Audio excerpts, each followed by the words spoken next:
Welcome sa ang Kamatuoran TV.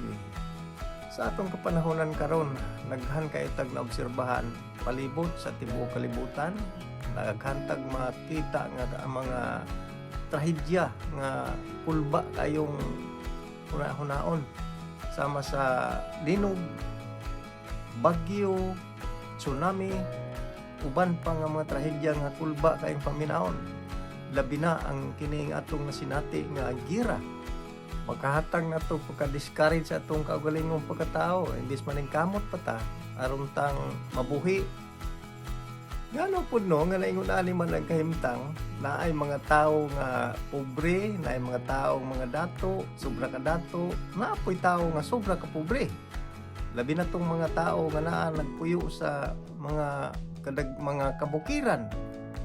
Atong makita nga naglisod sila maayo, lisod nga ni kapuy-an. Ang ilang mga lipuy-an nga mga balay, balong-balong lang. Ang uban pod, nagkasobra kaanindot ang ilang kahimtang sa pagpuyo. Mansyon ang ilang gipuy-an. Nya, kwartahan, daghan sila kwarta. Nga anong na yung ani mapagkahitabuan? So, dili gihapon balansi ang kinabuhi. Kay ang uban, naglisod man maayo. Ang uban pod, nagkadato og maayo. So, dili equal ang kinabuhi, dili pantay. Mao na nga ang atong kahimtang ingon ani gyud siya hanta mahibalo og kanos ani matapos. Usa ka great philosopher akong nabasa ang iyang quotes. Siya si Thomas Jefferson. All men are created equal. Sa binisaya atong mahubad nga nag-ingon, ang tanang tao gihimo nga pantay-pantay. Pero unsa may nahitabo karon sa atong kalibutan, dili pantay ang tanang mga tao. Dunay mga sagikaingon na nato, dunay mga tao nga hilabihan kakabos. Duna po'y mga tao nga hilabihan kalunahan.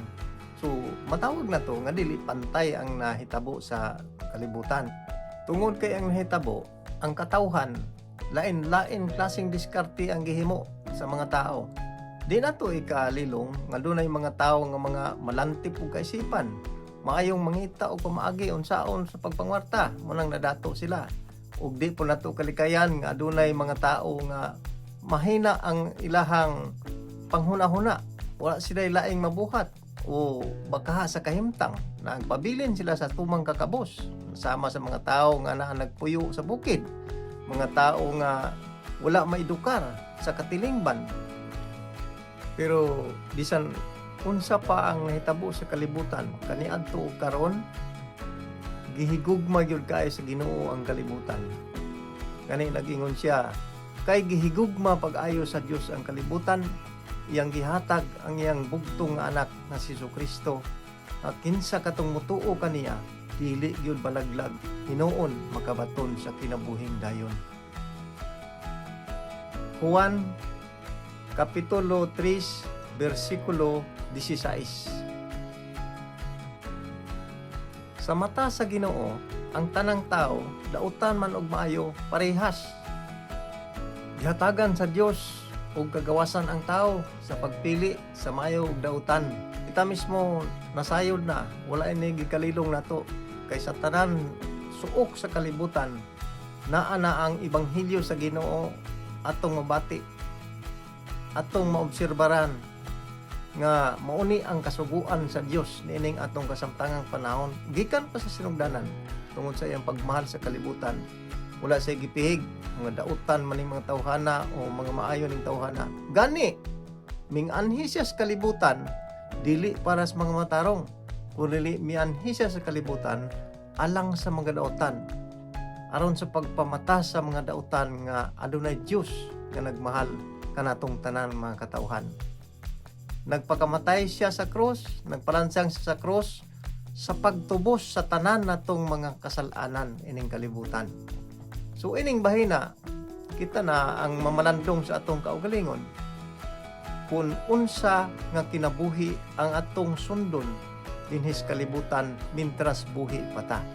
So ikaw mismo igsuon higala, kita na mismo ang mo examine sa atong kaugalingon kung kining atong buhaton maayo ba og dautan sa mata sa atong makagagahom nga Dios. hinaut unta bisan jutay nga doon na kitay mapupo nga pagtulunan ug atong ika-apply sa atong kaugalingon mismo, atong ika-apply dito sa atong pamilya, sa atong mga kasilinganan, sa tibuok katawhan nga imong kaila niining atong kasamtangang panahon karon. Daghan salamat. Kini ang kamatuoran.